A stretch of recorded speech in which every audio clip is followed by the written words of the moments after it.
got a few on. A lot of people, because a lot of our people are in America. Nice and early. Yeah, and so I always ask people to register even if they're not going to make it live, so we actually get most people watching recordings. So we're going to start in a second. So I'll say to everyone who's on, hello, if you can just pop a message into chat and just say yes, I can hear and see you, that would be brilliant. So I know I should open chat, that would help, wouldn't it? So if you could just say yes in chat if you can hear and see Jess and I.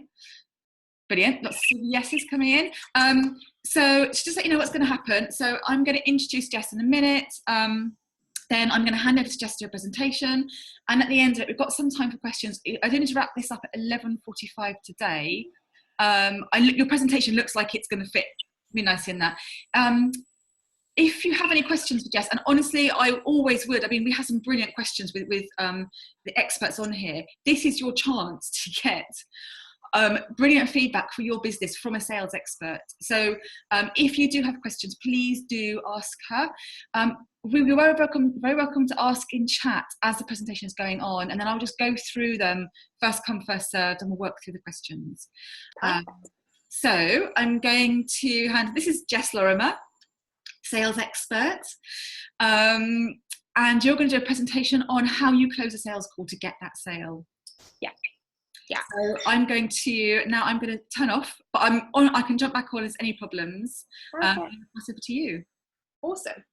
So hopefully everyone can see my screen. If you can see my screen, give me a shout. I'm going to pop you guys over here in the corner.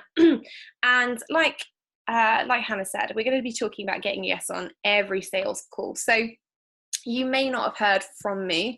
Here we go. We've got some stuff in the chat. Let me just pop this up. Everyone can see. Perfect. Okay. So sales calls are really important, and I just want to run through for everyone here why a sales call is more important to you than possibly any other sales activity that you're running in your business at the moment. So just to allay your fears that I'm not completely crazy, that I'm not going to get you to do anything that is a hard sell or that is out of integrity for you, gross, sleazy, feels icky, any of those things.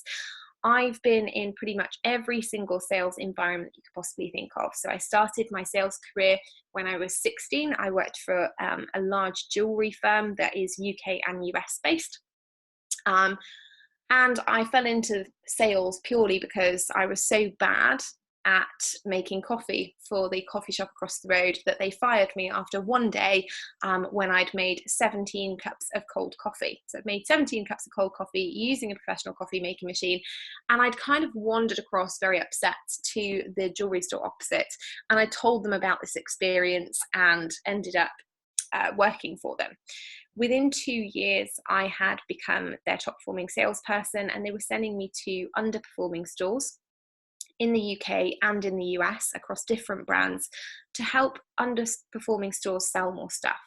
I went on to university, I did my degree, and at the same time I was working for the same company and was headhunted into corporate sales when I finished my degree at the grand old age of 21, thinking that I knew everything in the world about sales. Obviously didn't, and ended up working in corporate sales for almost 10 years.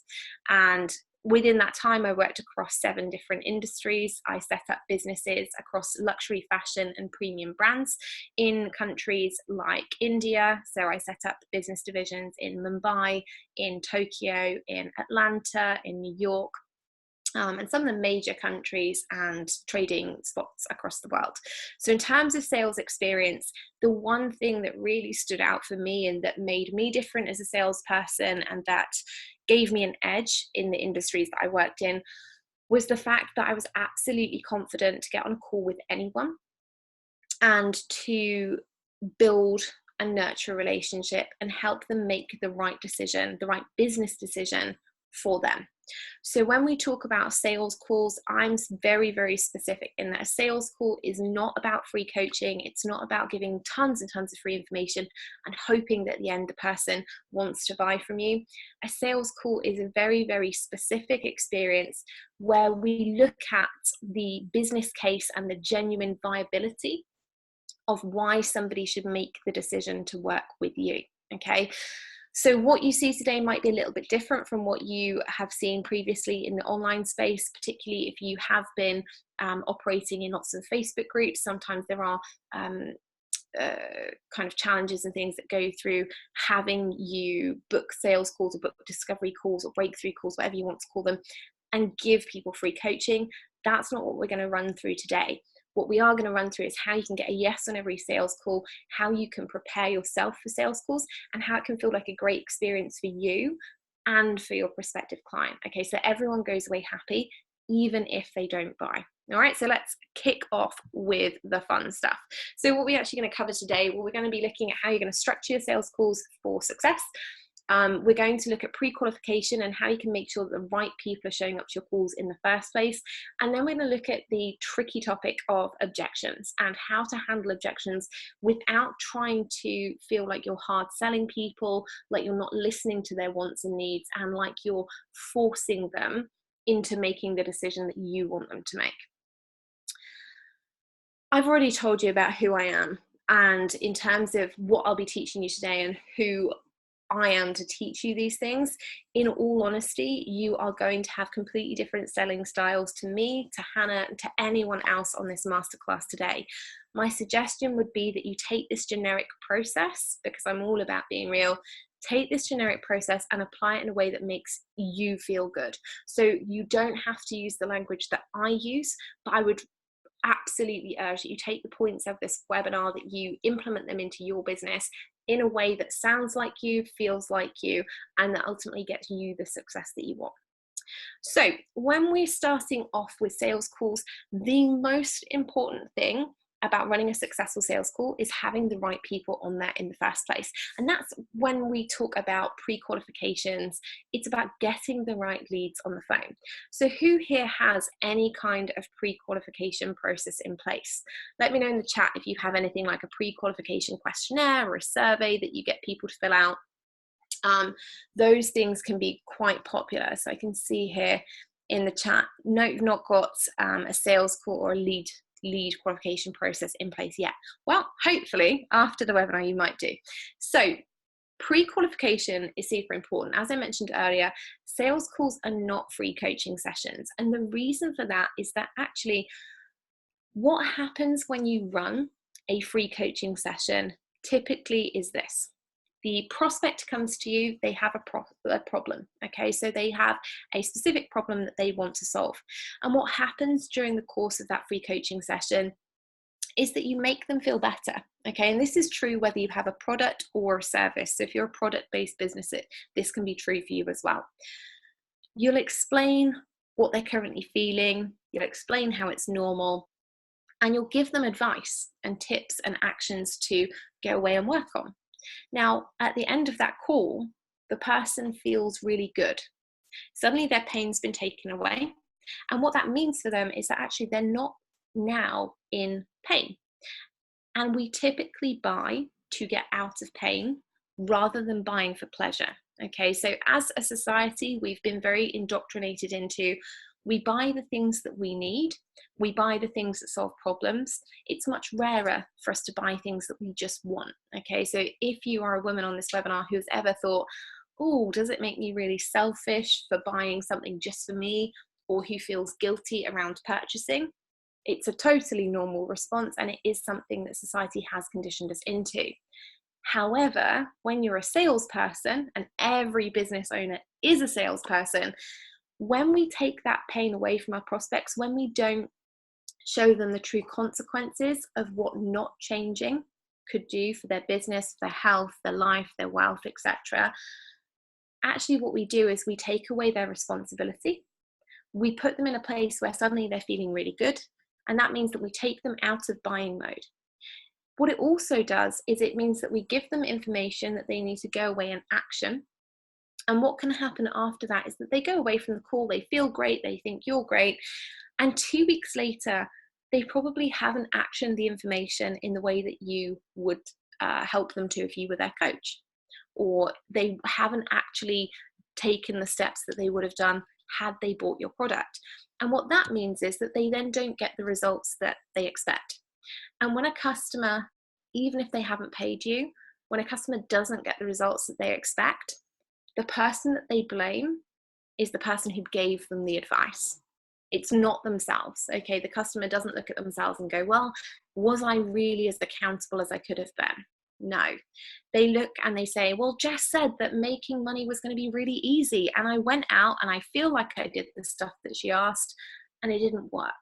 And unfortunately, the reality is that unless they have you by their side, helping you as the expert that you are, it's very, very unlikely that they will be able to manage those things themselves or troubleshoot if they come into any issues. And so what that means, unfortunately, is that when they don't get the results they want, they turn that around and they blame the last person that gave them the advice, okay? And that, when you're on free coaching calls, is going to be you, okay? So when we're running these calls, it's really, really important that when we're marketing them, we're not marketing them as free coaching calls. We are marketing them as sales calls. You can still call them discovery sessions or breakthrough sessions if that's what you'd like. But it's got to be very, very clear in your marketing that actually these calls are for people who are genuinely invested in making a change, taking action, and doing something about the situation they're currently in so that situation changes, okay? Now, there are two ways of doing this. The first way is obviously marketing and promotion. So when you're going out there, when you're writing your emails to advertise these calls, when you're writing your social media posts, it's about being very clear about what that person is going to get from the sales call, even if they don't buy. And there are actually lots of things, and as we walk through the sales call structure, you'll see there are lots of things that people will get from these calls, even though they're not free coaching sessions. Okay, so they still will get breakthroughs, they still will have big realizations, but it's going to be in a structured way that helps you get the sale at the end as well. Okay, the second way is to implement a discovery call or pre-discovery call questionnaire. So when we're talking about pre-qualification and we're making sure that people who are on these calls are people who are action takers, who are prepared to invest, who are actually interested in working with you in some way, it can be really, really helpful to have a questionnaire that they fill out before the call so that everyone's aware and everyone is very transparent about what they're anticipating that they're going to get from this conversation.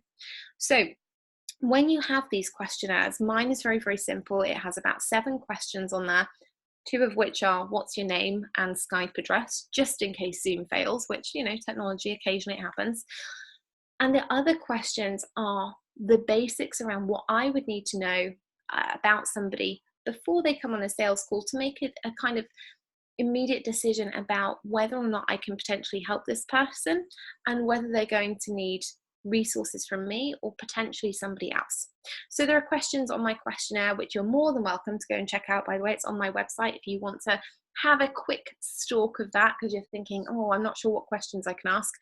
Please go ahead, it's on the contact me page. You can go ahead and look at the questions that I ask. But examples of questions are things like, how long have you been in business? What do you currently do? And what are your sales goals? As a sales coach, it's really, really important for me to know where people are starting. You know, how much money are they making now? How much money do they want to make? And the reason that that's important for me is because if somebody's making £1,000 a month at the moment, and yet their goal is to make £100,000 a month, it suggests to me that actually that person might be a little bit unrealistic about goal setting, and they might not actually understand the process that's required and the way that they're going to have to work through the levels to hit their goals. Okay. The other questions I ask are practical questions around what do you feel the obstacles are that you currently face when it comes to hitting your sales goals. Now, this one's a really interesting one because it gives somebody the opportunity to let you know what they think the problem is. Now, if you've had clients before, you'll know that sometimes your clients think the problem is one thing and actually the problem is another, and that's absolutely fine, but it's good to know where people are and just to get an understanding of what they're feeling about the situation is and what they think might be the issue. And then finally, we need to look at red flag questions. So red flag questions are there and they're designed to give you any highlights about whether that person could potentially have any issues that would mean you didn't want to work with them, okay, and highlight any potential problems, any potential objections right at the beginning of the process. So one of my red flag questions, for example, is what have you tried before that hasn't worked and why? And also, How many other coaches have you had? What kind of experiences have you had? What's worked and what hasn't? Now, the reason that they're red flag questions is because if somebody comes to one of those questions and writes, I've had 10 coaches, all of them have been terrible, I've spent a ton of money and nothing has worked, then actually it suggests to me that, you know, if you have one coach and they're not a great fit, then yes, you might not get the results you want, possibly even 2 or 3. But if you've had 10 and you've not got any results and you are just blaming all of the coaches, it's actually pretty likely that you didn't put the work in, and that actually, you know, there was something in perhaps your mindset that was stopping you moving forward. And that might make you a red flag person for me, because I typically only want to work with action takers and people who are committed to getting results. Another red flag question that I ask is about investment in their business. So I ask the question, at the moment, are you currently financially ready and able to invest in your business? There's a multiple choice question. So there's, you know, yes, I'm financially ready and able to invest in myself and my business. There's, I have access to funds, which mean that I am ready and able to invest in myself and my business. And no, I don't have any funds at this time. I don't have any access to funds at this time. And I'm not willing to invest. So you can have different red flag questions around the areas that you are concerned about. So for example, if you're somebody who gets a lot of money objections when it comes to your sales calls, and people always say, you know, you go through the whole call, it's fantastic, and then they just go, oh, I just don't have the money, or I'm not prepared to invest. Knowing that at the beginning can make a real difference between what you're offering and how you run that call. Okay, so make sure when you implement this pre-qualification process, you're doing your 2 things: transparent promotion around the fact that this is a sales call, that this is something that they will have a breakthrough on, they can set action plans and things, but ultimately it's about establishing whether or not you two are the right fit to work together, and how that could happen. And then B, making sure you get the right people on the call from having this pre-qualification process, having a questionnaire in place that allows you to get a good idea of the picture, so that you're coming to the call with information, you're not having to try and do everything in one go. Okay, so after we've done that, we move on to sales call structure. Now, the structure of a sales call needs to be really simple, but needs to guide people through the process. What typically happens is that, or what we typically see, is that a lot of people go into a sales call and they won't really be in control of that call. And so what will happen is you might go on there's your prospective client on the other end, and you'll say, hi, how are you? And you'll have a chat about the weather for a bit, and then before you know it, 20 minutes have gone past, and you try and ask them about their business or their health or their goals, and suddenly it's like verbal diarrhea everywhere, and they're talking about one thing and then another thing, and it's all over the place, and you can't pull them back onto track.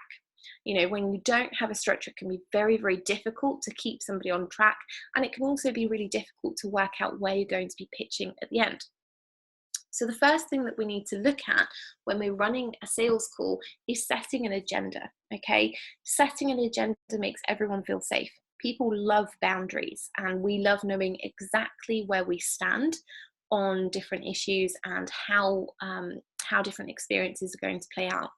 So when we start that sales call, it's really, really important for you to set the expectation early. What I like to do is say, hi, Hannah, for example, it's really great to meet you today. I'm really excited to hear about your goals, to hear about what's going on with you right now.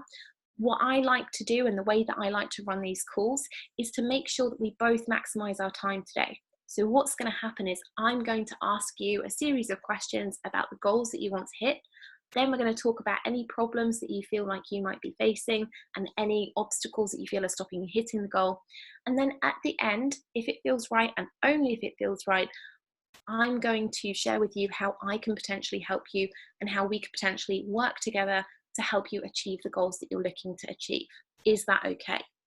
Now, the reason that we frame the agenda like that is, A, it encourages transparency. So it tells people exactly what's going to happen. They know that you're going to be nosy. They know you're going to ask questions about their goals. They know that you're going to dig in to what's going on with them right now, that you might ask some personal questions about their finances, about their health, and that's normal and expected. The second thing that it does is that it actually gives you a structure to follow.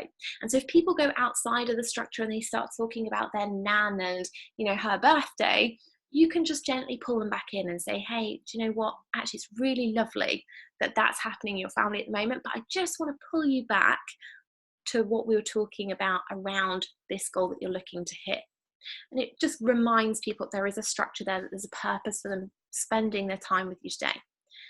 It also gives you permission to pitch. So if you noticed at the end of the agenda setting, what I said was, is that okay?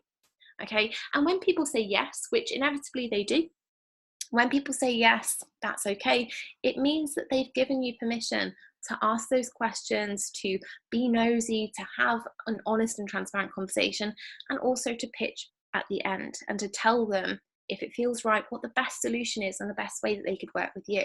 Okay. If somebody does come back and say no, they're like, no, I don't want to hear a pitch, then you need to tackle that head on. Okay, and we're going to talk about objection handling in more detail, but if somebody does ever come back to you and say, no, I'm not happy for you to pitch, my honest expectation and my honest advice around this is to say to them, okay, that's absolutely fine. I appreciate how you might be feeling about pitching. In all honesty, however, this is a call to understand where your goals are, what's stopping you getting there. And so if you are not open to hearing about how things could potentially change for you at the end, if it's the right fit, what can I ask, are you expecting to get from this call? What is your expectation of how this call will run? And if they say, I want free coaching or I want free advice, you can then let them know, actually, this isn't a free coaching call. This is something that's been set in place to help understand whether I'm the right coach for you or whether you are the right client for me. Okay. If they're really not open to it, it is absolutely fine. I want to stress this for everyone. It's absolutely fine to say to somebody, okay, in this instance, in all honesty, it doesn't seem that I will be able to help you today. My suggestion would be that you go back to checking out my blog or any of my other free resources, and perhaps come back and arrange another call when you're more open to having a real chat about change in your business or health or life at this stage. Okay, don't be afraid to do that. So the agenda setting is really important. And after we've run through the agenda, after we've gotten this expectation of transparency, honesty, and permission to pitch, then we move into what I call the discovery phase. Now, the discovery phase is where you need to gather information. Your primary objective during this phase is to find out as much about your prospect as possible, because that's going to help you do two things. One, it's going to help you overcome any objections in the event that they have any objections.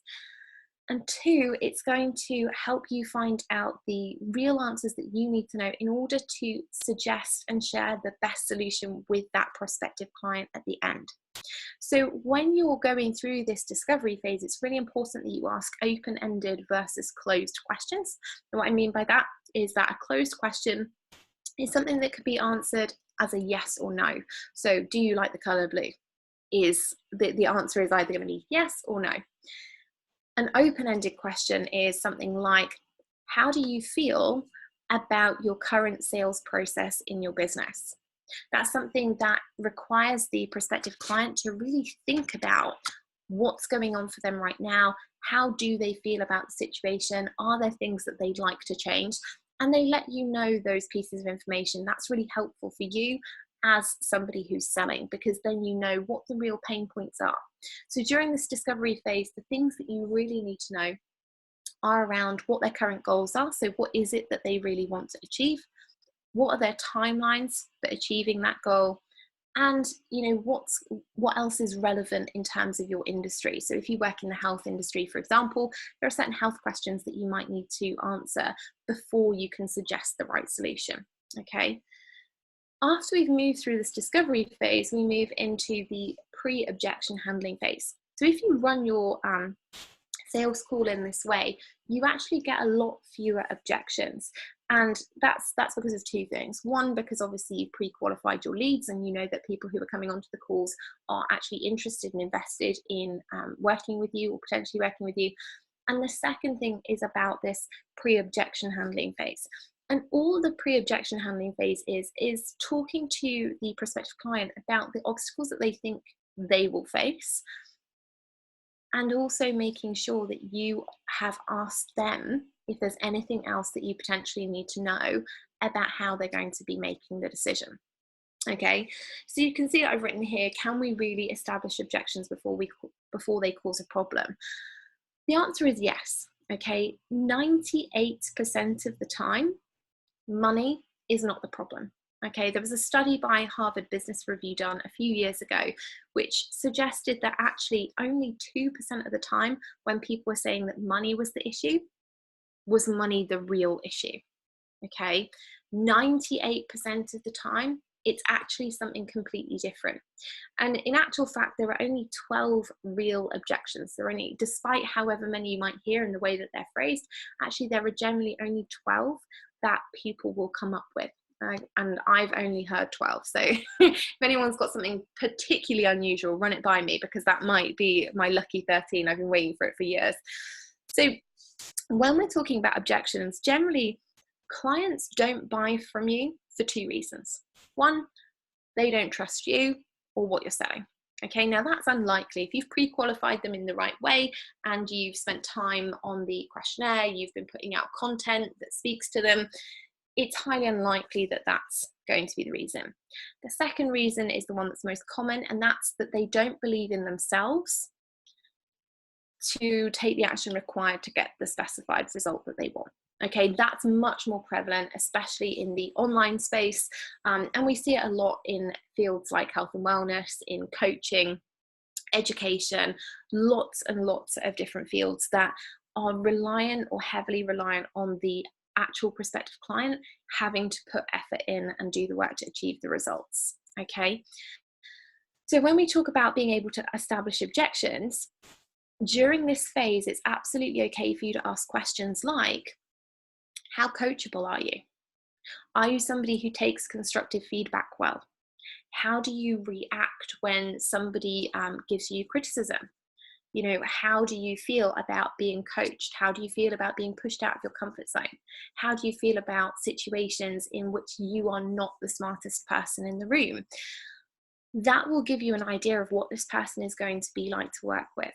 You know, asking questions about how self-motivated are you and what evidence do you see that supports that means that if somebody tells you they really want to lose 10 pounds, but in actual fact, when you ask about self-motivation, they're like, well, you know, actually I eat a packet of chocolate digestives every day, you know that there is potentially going to be an issue there. They may need more accountability. They may need more support.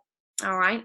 So this section is designed for you to be able to find out what kind of client they will potentially be, and also find out any underlying issues that they might have that would stop them actually purchasing, you know, that would give them an objection.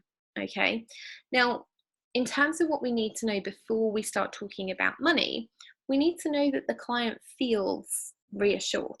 Okay. So during this phase, one of the key questions that you need to be asking is there anything else that we haven't discussed today that you feel would make a difference to your decision making or potential decision making at the end of this process?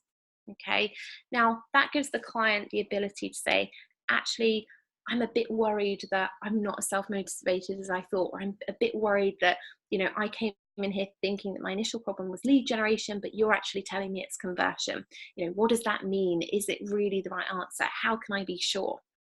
And it gives you the ability to give the client or the prospective client some extra reassurance, and just make sure that there's nothing that they're secretly worried about in their head, that when you suddenly come around and give them the pitch and talk about money, that they're not going to be like, oh, but you know, I'm still really not sure that my problem is actually conversions, and kind of throw you off your game. Okay, so remember to make sure that you've given them every opportunity and that you've asked them enough questions that they feel like they've given you the right information, that you can qualify exactly what the best solution is going to be for them. Okay, and then finally, clients will have objections. Clients will say no. Honestly, no doesn't mean no, I hate you and I never want to buy your stuff. Generally, no means not right now. This offer wasn't right for me. Maybe you're not the right fit for me. All of those things are okay. At some point in life, we will all face rejection, and that's absolutely fine. When somebody does come to you with a valid objection, like I have to go and talk to my husband or my partner or my spouse, you don't have to feel like your automatic response needs to be, well, why? Or, no, make the decision without him. He'll love that. You don't have to overcome objections in a hard sell kind of fashion, okay? Objection handling needs to do a couple of things. It needs to demonstrate empathy with the client. So if somebody comes to me and says, actually, Jess, I need to go and talk to my husband about this. It's a big investment, and I know that he would want to talk about that first. We empathize first.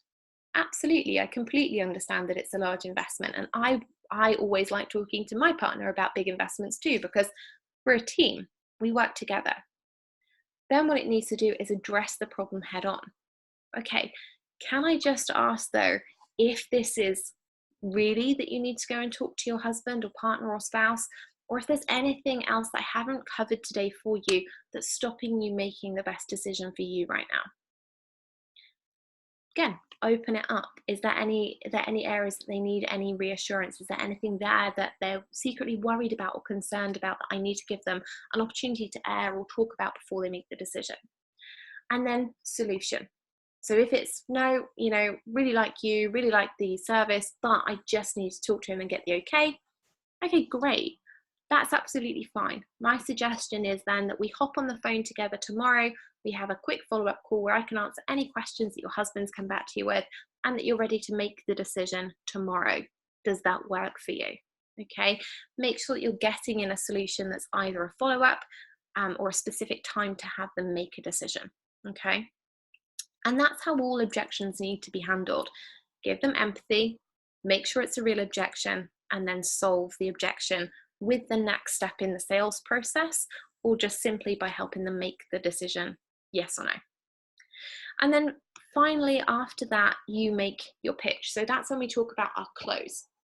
Now, our close is all about giving the client the rundown of whatever it is that you want to be selling them in the best way for them. So once we've done our pre-objection handling, we've talked about, you know, what are they going to be like as a client? Is there anything that they feel we haven't covered? If we have the right solution for them, if we've got a program or a service or a product that meets their needs, it's really important to give them a brief summary so that they feel heard. Okay, so today we've talked about this, we've talked about your goal being this, we've talked about the reasons that you feel you're not hitting your goal. I've given you my opinion on why I feel like you're not hitting your goal, and we've agreed how you need to move forward. Okay, is that correct? Again, you give them the opportunity to say yes or add anything that they feel that they need. The next thing that we move on to after the summary, so that they feel heard, is talking about, can I help you or can I not help you? Now, I've written ABC here. It's one of those things we get from corporates, stands for always be closing. It doesn't matter if your client is a yes or a no. Okay, that doesn't matter. You can always get more prospects on the phone. What you can't do is let them walk away being, I'm a maybe, because if they're a maybe, you didn't do your job correctly. Okay, we need them to have made a decision, the best decision for them. Doesn't matter what that decision is, but it needs to be a yes or a no. Okay, so even in the event that they're going away and talking to their partner, there's still a yes at that point, or there's still a no at that point. Okay, so when we're talking about what it is you're selling them, always talk in terms of benefits. So what are the benefits that they will walk away with having bought your program, product, or service? Features tell, benefits sell.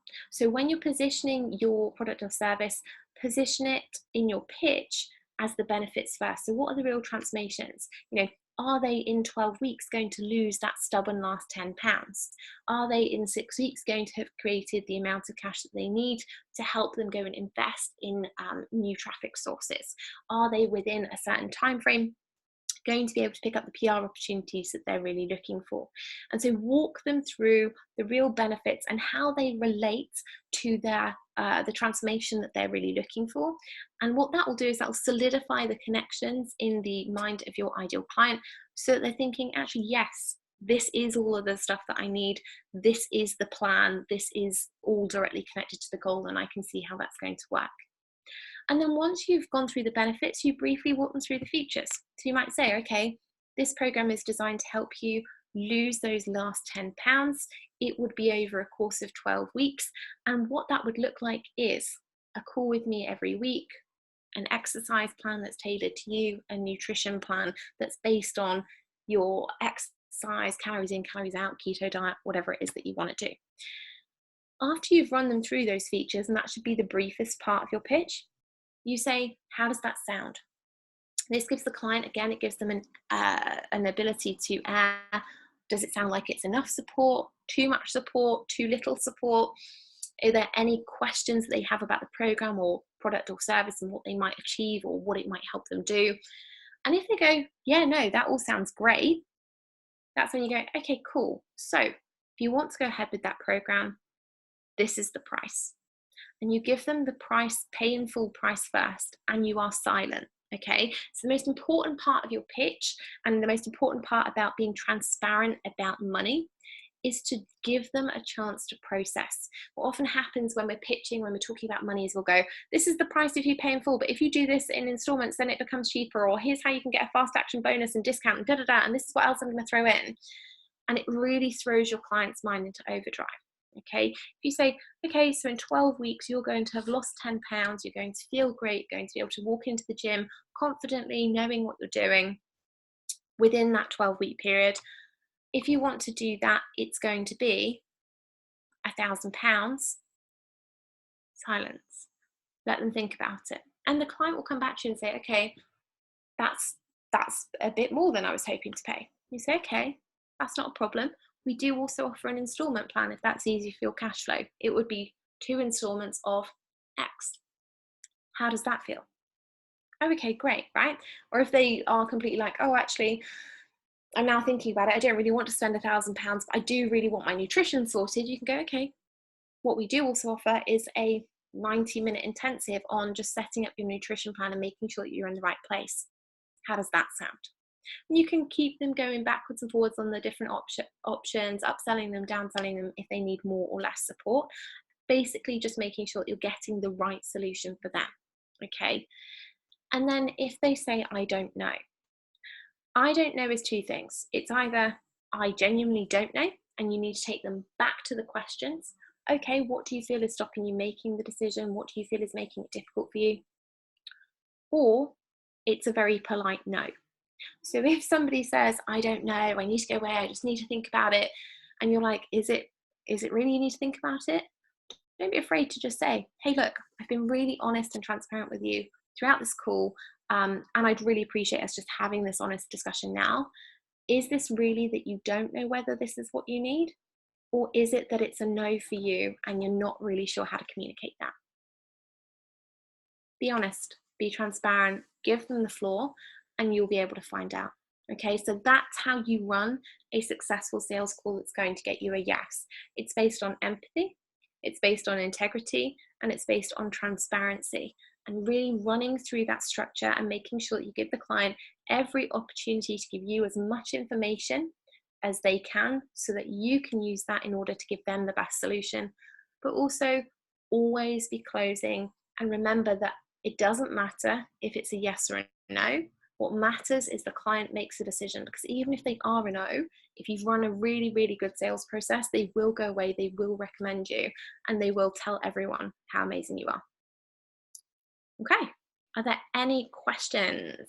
Thanks so much. You're so welcome. I'll stop sharing that. I made loads of notes.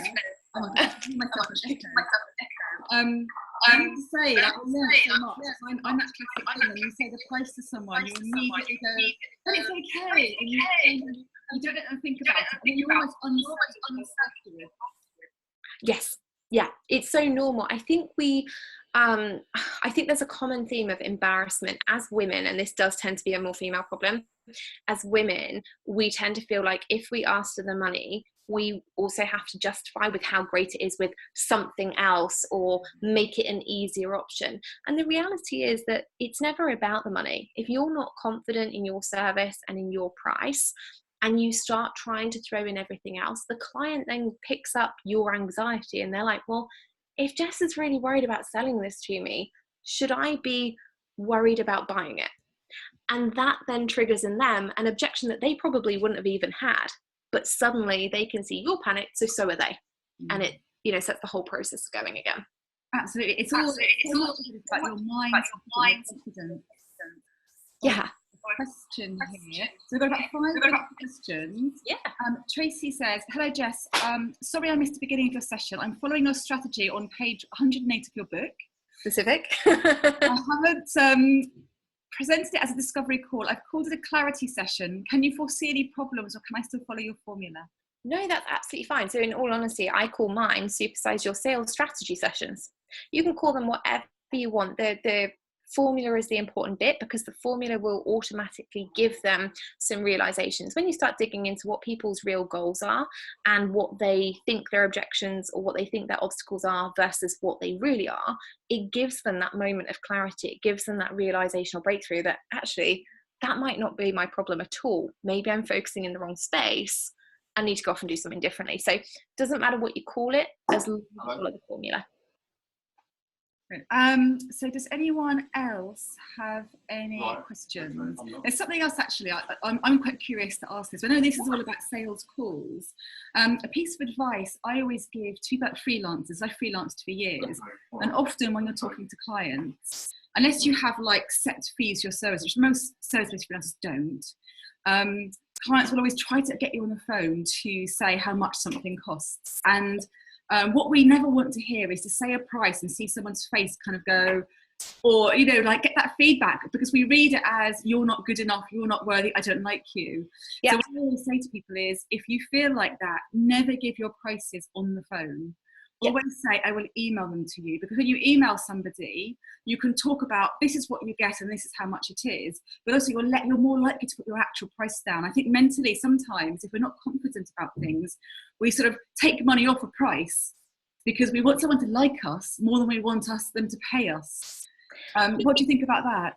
So I try not to do things on email as much as possible, because when you move things across to email, you lose the connection with the client. Suddenly you're a bit of paper, and that then becomes like they can just come back and be like, no thanks. And you can't ever get feedback. It's then very difficult. But I completely agree. It is a big mindset struggle for people to be like, oh gosh, you know, their face looks really surprised and shocked, and did I do the wrong thing? What I would advise, if you're a freelancer and you don't necessarily want to set out with your prices, insert a little question into the call that says, how much, you know, can I ask what your expectations are around your budget for this project? Something like that gets the client to say, actually, I think I'm going to pay this. And you can say, okay, actually, my price would be this, but this is what you get included. Or actually, oh, great, I fit well within your budget. So it gives you room to play. So if you're somebody who, you know, you think, actually, I'd really like this and I don't necessarily want it to go on email, think about just asking them, what is your budget for this project? You know, where do you anticipate that you'll be spending, and how much does that look like for you? Or what's your ideal budget? And then that way you can negotiate with the client from there, and you won't necessarily need to take it offline. Yeah, I think I know what I really like. I basically made pages of notes on your webinar. No one else did. I did. And it's just it's having the confidence to ask the right questions. And having the confidence to say, also feel like, do you know what, I'm not for everybody. And actually, what I want to ascertain is, can I help you? Are you right for me? Can we work well together? So we both feel like it's a good process. And actually, there's one more thing. So there's an analogy I have, which you talked at the beginning, which about people giving too much. And this is I was the classic doing this mistake. It's like someone going into a bakery and they've got a beautiful chocolate cake in the counter, and you're thinking, do I want to buy that cake? And the baker says, would you like to try a slice of that cake? And you think, oh yes, please, try a slice for free. I'm thinking, it is the best cake in the world. However, I am now full. So exactly. I don't need to buy the cake. I may come back in future, I may not. I'm just going to walk out of your bakery now. What you want to give them is a crumb. So they can try that crumb and think, oh my gosh, that is the best cake in the world. I have to have more. And the only way I can have more is by buying the cake. And when you talked earlier on, it really, the free call reminded me of that sometimes we give people the whole slice or sometimes the whole cake. And actually, if they can walk away from that call with something to action, they're going to try that before they do something with you. Exactly. And waiting to get something from you. Exactly. And it's just dangerous for you. You know, one of the things that I learned really early on was that actually, if you're not contracted to a person and you give them advice, and if they don't action it or something goes wrong, actually what can happen is it can have serious consequences. You know, I've seen clients who've given advice on these calls and been like, yeah, go and do that, but they haven't been that person's coach. And then when it hasn't worked, that person's come back really quite aggressively and said, you told me to do this, and actually this happened, and now what are you going to do? And it's like, well, you've got to be really careful. So, you know, protect your business and protect yourselves by making sure you implement a clear structure and make sure that you record your discovery calls. So that in the event that anything is said, you can come back and say, okay, well, this is where we are. You know, do protect yourself during that sales process, 100%. Absolutely. That's very good advice. Jo says that's great advice. Trace says that worked for her, and Claire says she gives too much cake away. So everyone, stop giving too much cake away. Give crumbs, Exactly. not slices. If anyone wants to find out more about you, how can they reach you? What have you got? So if you want, if you have any questions or anything like that, you can always come in. I've got a Facebook group which is nice and easy. It's called the Smart Leaders Sales Society over on Facebook, so I can send you the link, and you know, if people want it, they can obviously go and find that, or you can just head over to my website, which is smartleaderssell.com, and you can find out there are a ton of resources. They're not even crumbs, they are cake. You can go and find a ton of cake on smartleaderssell.com. You know, there are lots of case studies there that you can find out about sales and how to make sales in different areas. All right. So this is recorded, because I'm sure some people want to listen to the questions again and write them down in a neater way. And I'll put the links into the webinar. Perfect. Just one quick question before we go. Tracy says, have you got any recording app tips? Yeah, so when you do your sales calls, I always recommend doing them on something like Zoom. So if you're doing them on Zoom, you can obviously use Zoom's own recording function, but you can also use things like Camtasia or even QuickTime or like Movie Maker or anything that's native on your own iMac or PC. I second Zoom. This is on Zoom. I absolutely love Zoom. I used to use GoToWebinar, which was the industry standard and which is miles more expensive, but Zoom is so much better. Zoom is amazing, and it works, and it's very reliable. Yeah, which is really important. So brilliant. So Claire says thank you so much. Jo says, oh, she's already requested to join your Facebook group. Good. Tracy says thank you. Thank you. That was fantastic. I really, really enjoyed that. And actually, I think, as I said at the beginning, I mean, I think some people thought if they don't do sales calls already and they're nervous about it, they maybe think this isn't for them. But actually, the advice that you've given here, I think, is anyone who's in business who's selling has got something to learn from your advice here today. Thank you. I'm really glad, and hopefully if people get a bit less scared about sales calls from it, I'll be chuffed a bit. They'll make more money. Exactly. Thank you for having me. Thank you, Jess, so much. And thank you everyone for joining. So I will be sending the recording out. And I guess if you have more questions for Jess, you can always jump on her Facebook group and ask her there. So thank you everyone. And I'm going to close this down now, and I will send the recording out later. Bye, Jess. Bye. Thank you.